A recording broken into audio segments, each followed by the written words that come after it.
you're ready to go. So how do we here in Wisconsin compare with other states?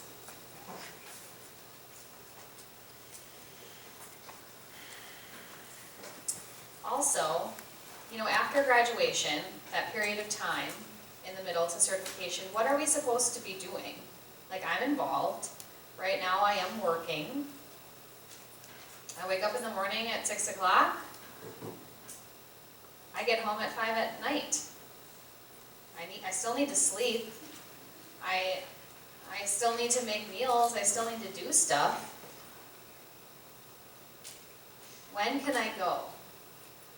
Or,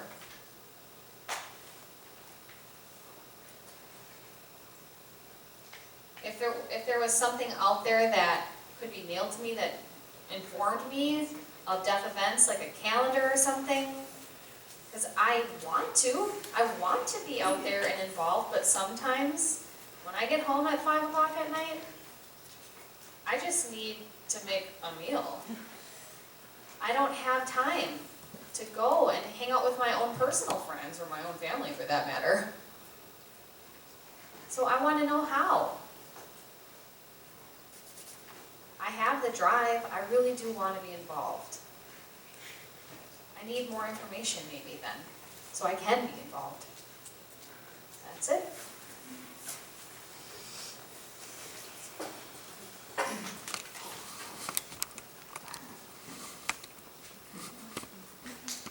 Thank you, Elizabeth.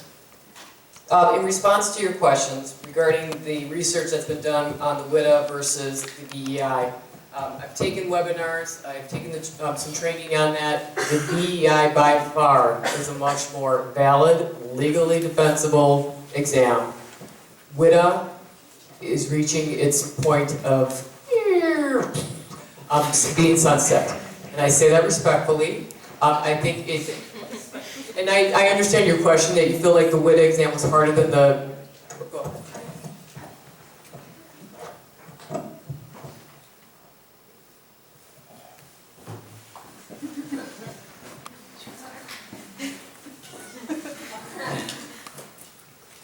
I just wanted to clarify that this was one person's experience. So it just lead me to wonder, like, oh, well, why don't we follow up with some more people and see if they would be willing to talk to us if they have taken the WIDA, why not take the BEI, and they've taken both at that point, maybe we can ask them some pertinent questions. Because I'm assuming most of us haven't taken the BEI. So, it's just an opportunity for research was my point.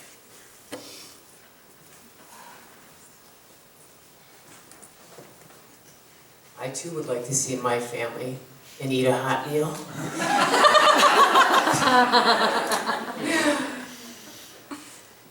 But it's like comparing apples and oranges, because BEI, it is rigorous in terms of how it was developed. WIDA was just, we took something and we turned it into just an assessment tool. So you're comparing two very different rating systems, in essence, that don't compare. And it's going to be exhausted.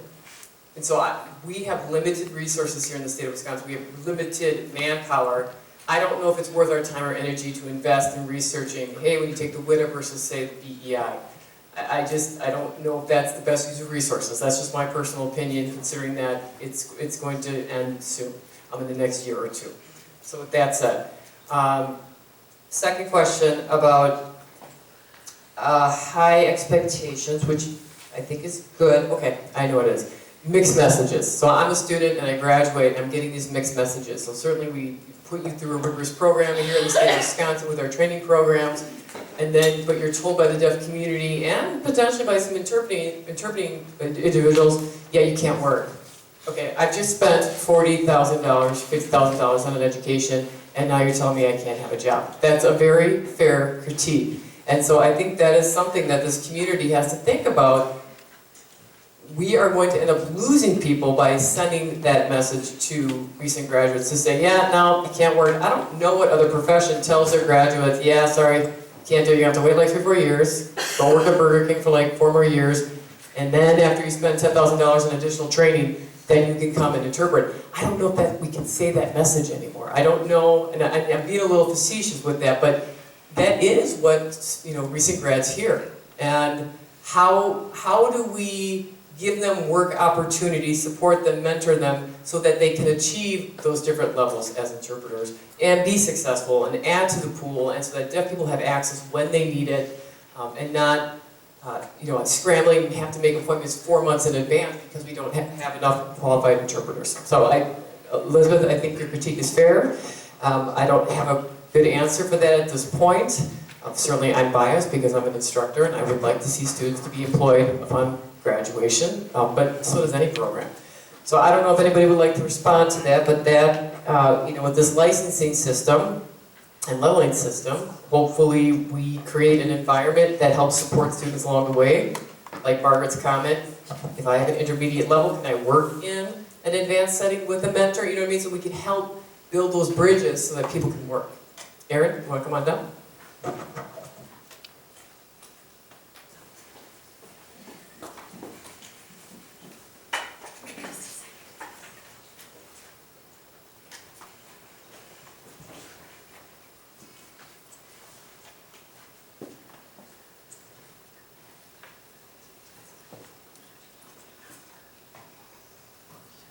My name is Erin Paschel, P-O-E-S-C-H-E-L.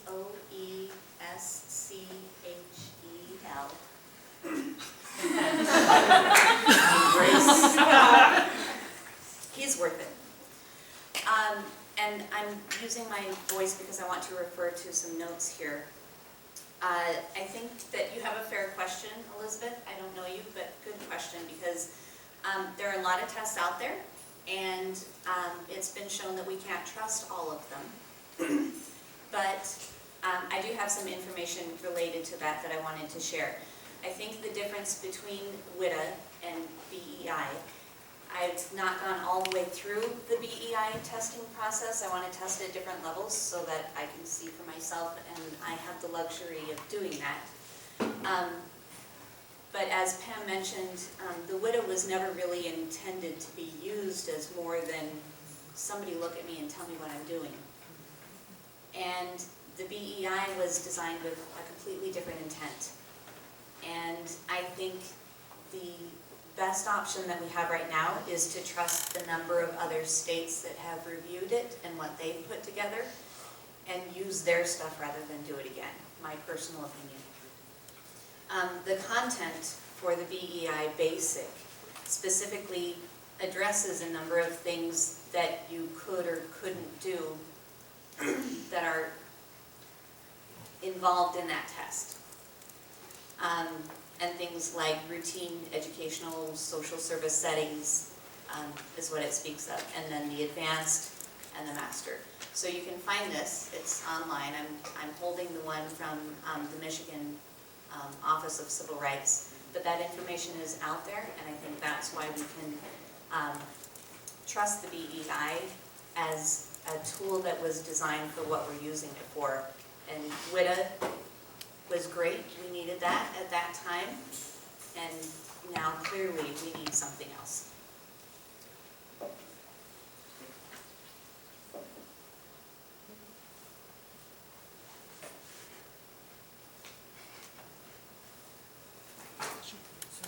Oh, okay. We have a Zoom question.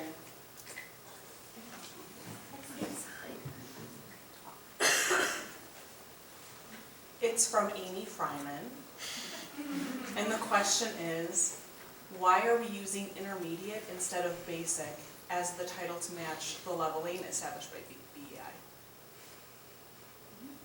So because... Got it.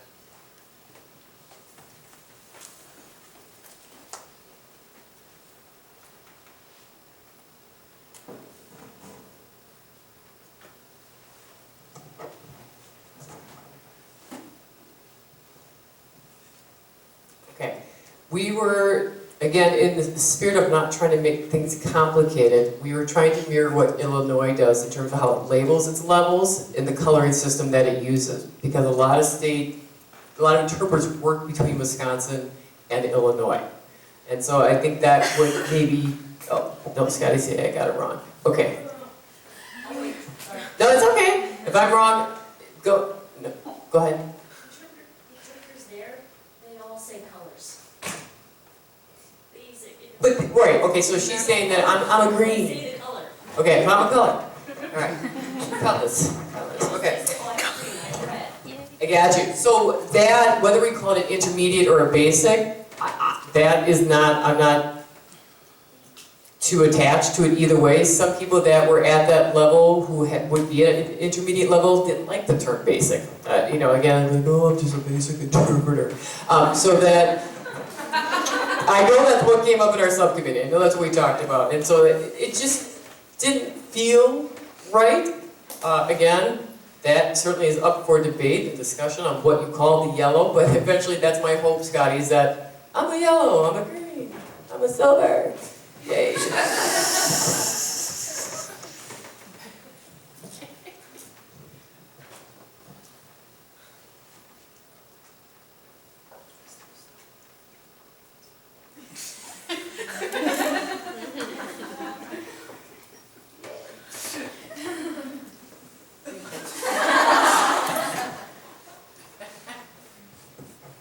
I'm just gonna voice since I'm over here.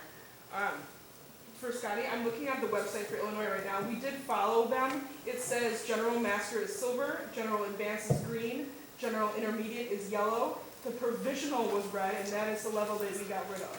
So we are matching both words and colors to Illinois to make that process of transition between the states even more fluid. And again, to the basic part, people don't like being called basic, and if you're being paid as a licensed interpreter, that was one of the discussions that came up as, Kayla, could you hold, sorry, please? yeah, I Thank you. apologize.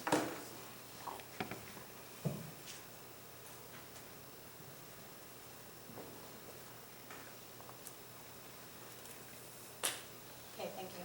I mean, yeah, what Pam said, people don't like being called basic when you're a licensed interpreter, so in essence of sticking to what Illinois does, we wanted to match them word for word and color for color.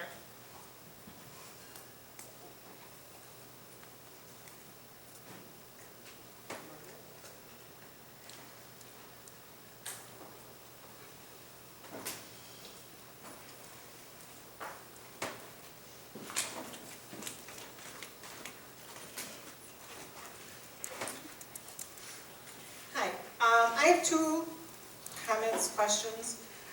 A point of clarification, first of all, with the intermediate and the advanced and the masters, assuming that people get the proper number of CEUs or workshops or whatever the requirements are, they can hold those levels forever? Okay, and my second comment is there a need somewhere in the language to address that whole issue that kind of came up before in terms of working your way up and working with someone at a higher level than you, but also from the standpoint of student interpreters doing internships. It seems like that has come up before as an issue, and how do we include that students have a right to work under a mentor when they're doing internships? Okay. Thank you for that. I think the way the law states now is if you're not working for pay, whether it be an internship or volunteer work, which is like all the fieldwork hours, then it's not an issue. So if it becomes a paid internship, then that's where we would have to revisit the language. Yes? Okay.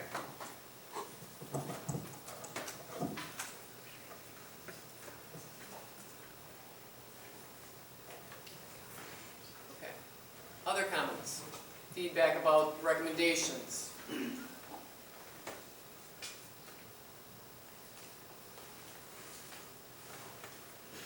Yes, Teresa.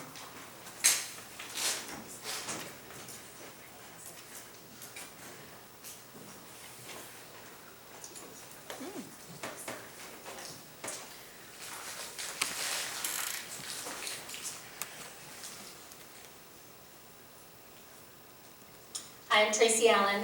I am a student in the ITP. I know Scotty had mentioned this about the red group that Illinois does.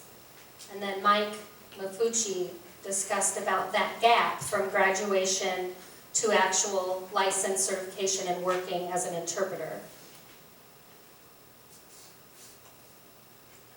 Could we relate the red color group to that gap that we had been talking about? To the people who fall in within that gap?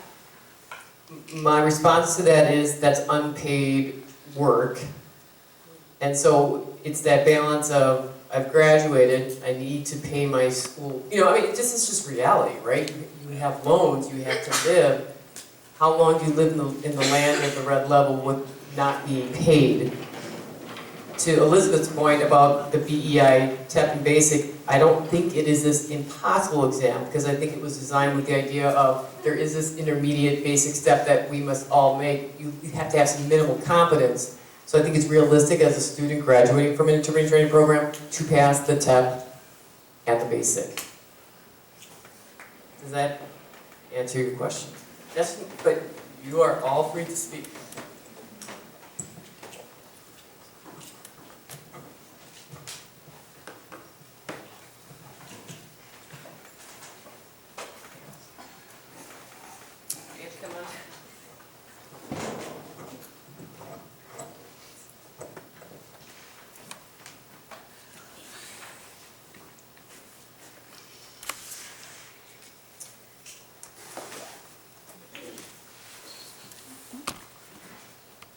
My comment had to do with what we're doing here in Wisconsin. Should we have membership with RID? We're talking mostly about leveling, so my comment is something different.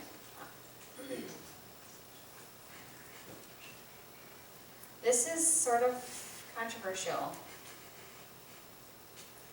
I mean, the licensure doesn't require RID membership. I mean, I don't feel like it should. It does, but it shouldn't. The structure in RID, the way things are going, how things are functioning up there, it's kind of a mess. We're getting emails every day. It's hard to keep up with what's going on, and trying to just figure out how it's influencing our state. And then I'm contacting WISRID to ask those questions, and they don't know either. And nobody knows. It's RID doesn't know. The state doesn't know. So if we propose a new law and it is adopted, my question is, why would we require RID membership? What would be the reason or rationale behind that? If Henry's comment is true, and as a state, we can collaborate with Asset to track our CEUs, we don't need RID to track our CEUs. If you are a pre-certified interpreter and you have passed the BEI, do you need RID membership at all?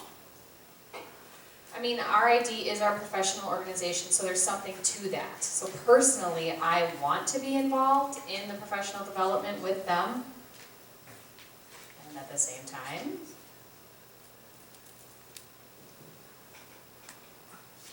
there's not a lot of collaboration going on at the national level with our state. So, should membership be required or not? I think not. That's it.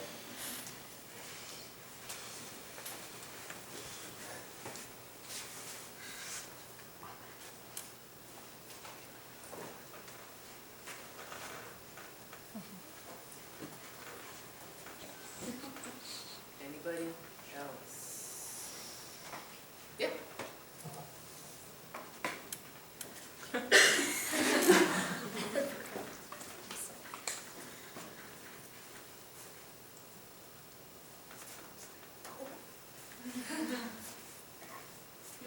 Where do I need to stand? Okay. I agree. In the past, RID gave direction to our states of things that we needed to abide by when it came to our skills. We need something We needed someone to set benchmarks for us, plus they tracked our CEUs. They're the ones who came up with the assessments. They're the ones who told the state level what we needed to do as working interpreters. But right now, if we want to set up a new system, now's the time. I agree. I think, just like in any professional organization, it's not required by law. Should we be involved in our professional organization at will? You bet. They happen to be in a mess right now, but we are the ones who are accountable to help them fix that. That's a separation, though, between what we need to do at the state level. Just my 2 cents. Was it a zoo? I got it.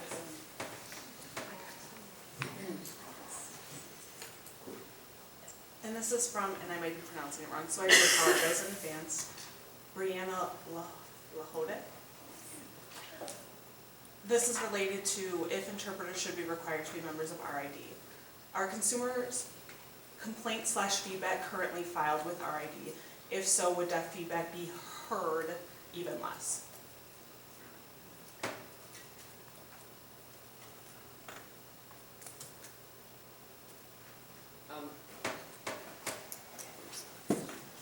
So, hello?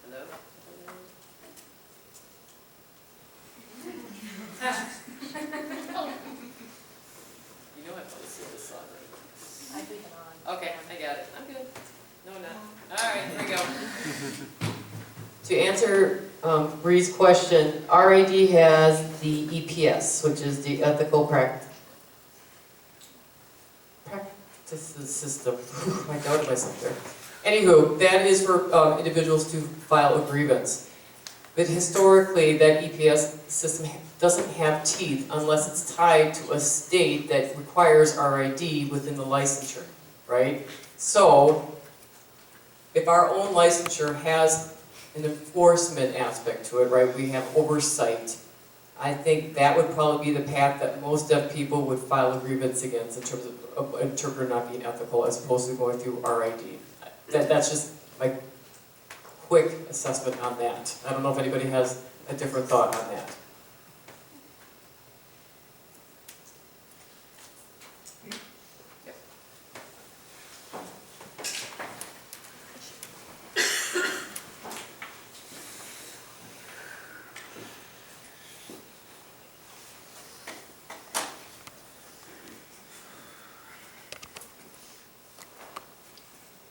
Do I have to tell you who I am again?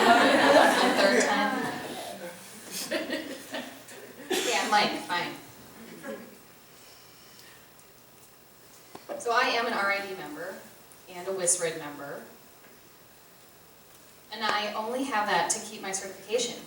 Plus they track my CEUs. That's it, just being honest. There is really no other draw for me to be a member at all. The philosophy of RID, I'm not impressed, to say the least.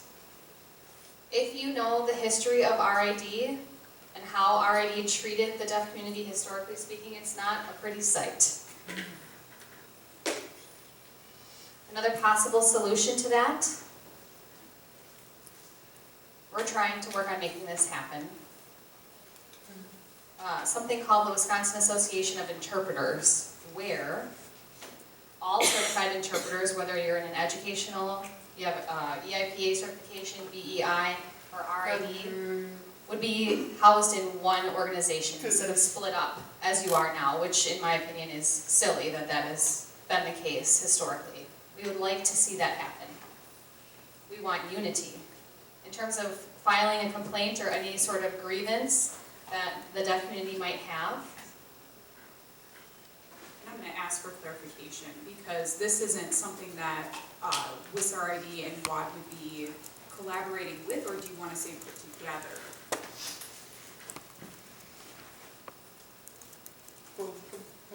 well, we would want this organization to work with WAD. I don't want to say under WAD, but work with.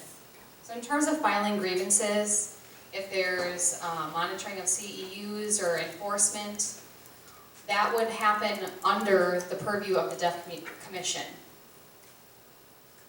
So that would include not just deaf individuals, but it would include you as well. You are accountable to make this actually work. You would need to contact your representative, your legislator, your senator, and talk about why the Deaf Commission should be a reality. And this could be a reason. There are many solutions that are possible if the Deaf Commission were to become a reality, but we need your buy-in. We're hoping to see it happen and get off the ground.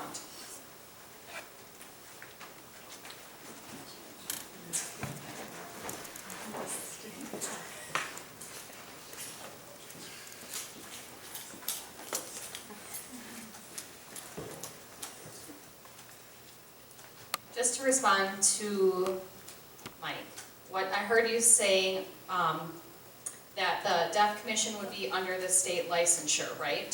Is that what you said? Which means it wouldn't be an independent entity or a nonprofit. It would be the state legislative committee doing that.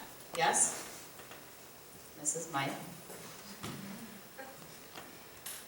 Right now, ODHH provides very limited services for deaf individuals. They have a hierarchy of where the ODHH office lands is really at the bottom. The worst part is ODHH isn't even a part of the law. They could be closed at any time, and the deaf people, the deaf residents of Wisconsin would be really screwed.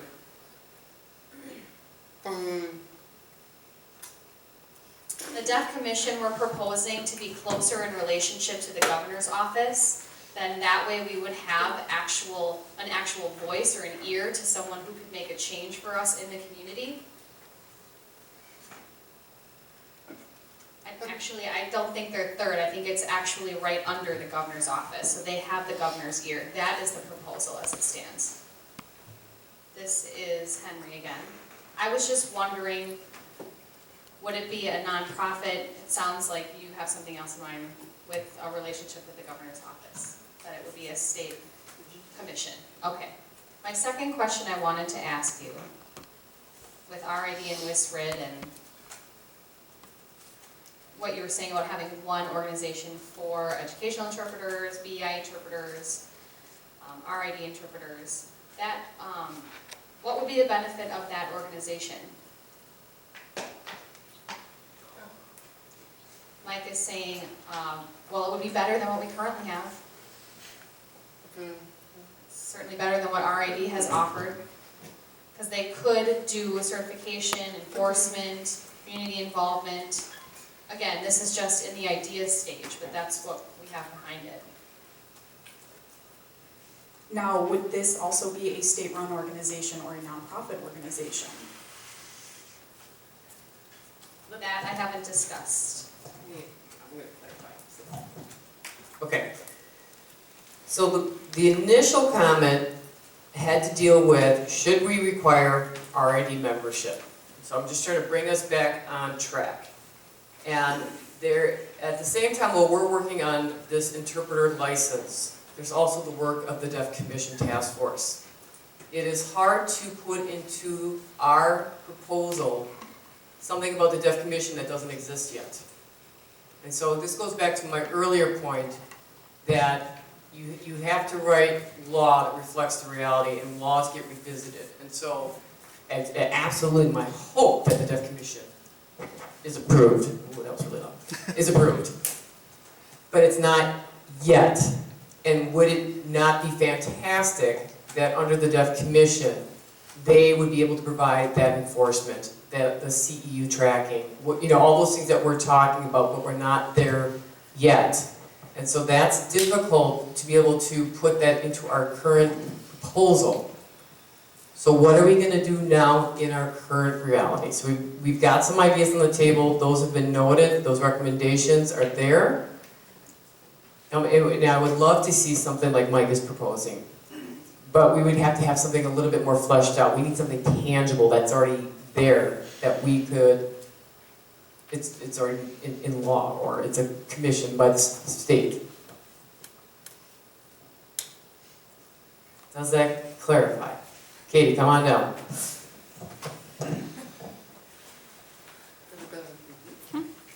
Mike said Katie can explain it better.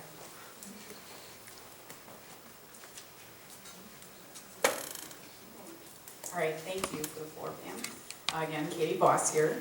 Now, this Deaf Commission, we've been in discussion with Representative Broadstop, and they are also drafting a bill